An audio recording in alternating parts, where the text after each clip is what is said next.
Hello दोस्तों, कैसे हैं आप सब। आज की हमारी कहानी है ननद का नेक।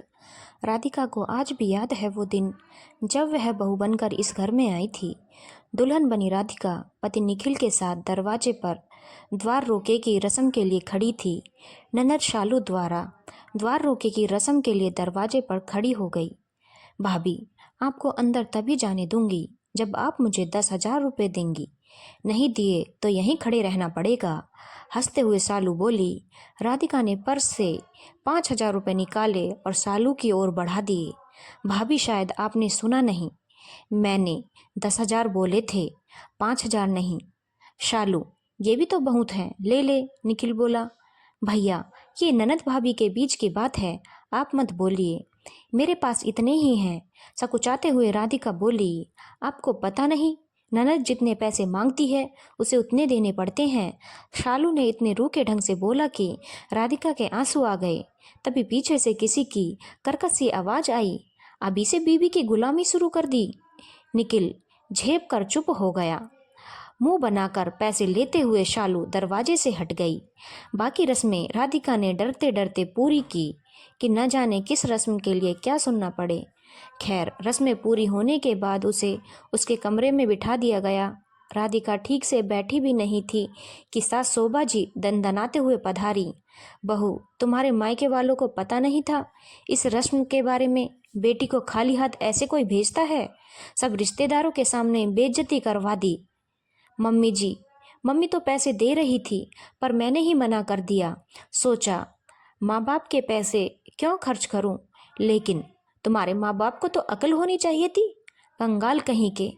शोभा जी तो इतना कहकर चली गईं, लेकिन राधिका के आंसू रुकने का नाम नहीं ले रहे थे।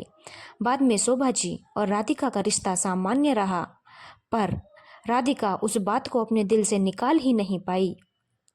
और अब जब राधिका के बेटे की शादी की बात चलने लगी तो उसने निश्चित कर लिया कि रीति रिवाजों के नाम पर लड़के वालों से अनुचित मांगे नहीं करेंगी।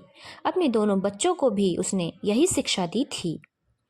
आज राधिका की जगह उसकी बहू और शालू की जगह उसकी बेटी सोनम द्वारा द्वार रोके की रस्म के लिए दरवाजे पर खड़ी थी। फिर से वही दृश्य दोहराया जा रहा था। भाभी, आपने सोनम को क्या सिखाया है? उसने द्वार रोके में अपनी भाभी से 101 रुपए की मांगे। उसकी भाभी सरकारी नौकरी करती है, मोटी रकम तो मांगनी चाहिए थी।